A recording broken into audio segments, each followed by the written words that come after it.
자전거를 타다가 생각지도 못하게 교통사고 나는 경우가 있죠. 횡단보도를 건너다가 우회전하는 차량에 충돌하거나 갓길로 정상적으로 주행하고 있는데 뒤에서 오는 차량이 충돌하는 경우, 이 두 가지가 대표적이에요. 이런 사고가 나면 경찰 조사부터 해서 과실 비율, 합의금 같이 골치 아픈 문제들이 한꺼번에 닥쳐옵니다. 특히 자전거가 도로교통법상 차에 해당하다 보니까 생각보다 훨씬 복잡한 상황에 놓이게 되거든요. 그래서 제가 이번 영상에서 자전거를 타다가 교통사고 났을 때 꼭 알아야 할 대처 방법을 정리해 드리겠습니다.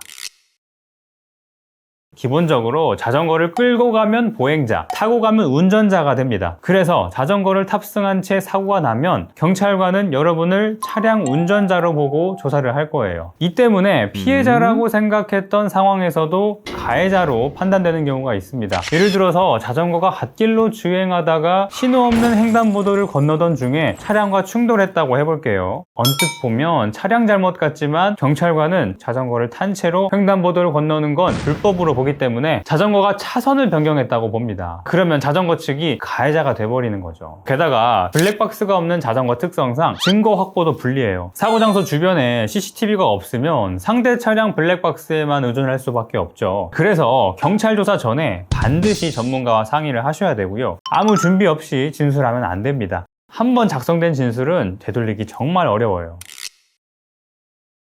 경찰 조사가 끝나면 상대방과 과실 비율을 따지게 됩니다. 상대방은 자동차 보험을 가입했기 때문에 숙련된 보험사 담당자가 대응하는 반면 자전거를 탄 나는 보험사가 없기 때문에 혼자서 싸워야 됩니다. 이때 보험사가 제시하는 과실 비율은 대체로 본인들에게 유리하게 책정을 하는 경우가 많아요. 가령 실제로는 내 과실이 1에서 20% 수준인데 3에서 40%를 주장하는 식인 거죠. 이대로 받아들이면 손해가 커질 수밖에 없겠죠. 따라서 보험사가 제시한 과실 비율이 적정한 건지 의심을 꼭 해보셔야 됩니다. 필요하다면 이 부분 역시 전문가 도움을 받는 게 안전하겠죠.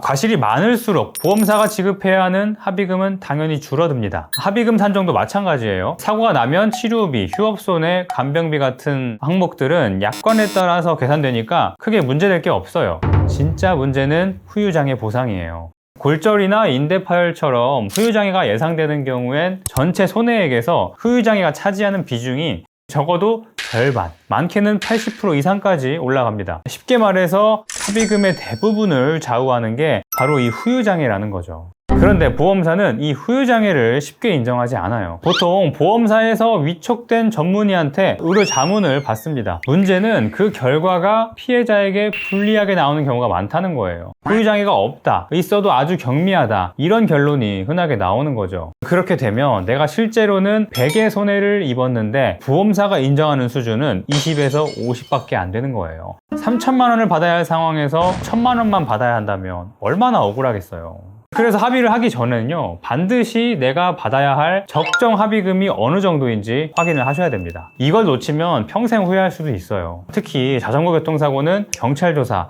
과실 비율, 합의금 모든 과정에서 불리한 조건에 놓일 가능성이 크거든요. 그래서 혼자 대응하시지 말고 전문가와 꼭 상의를 해서 체계적으로 접근하는 게 정말 중요합니다. 저희 보상 매도는 사고 내용, 과실, 후유장애 가능성을 종합적으로 검토해서 여러분이 정당하게 받아야 할 보상금과 대처 전략을 안내해 드릴 수 있습니다. 상담을 원하시는 분들은 영상의 설명란 참고하셔서 문의하시기 바랄게요. 영상 끝까지 봐주셔서 감사합니다.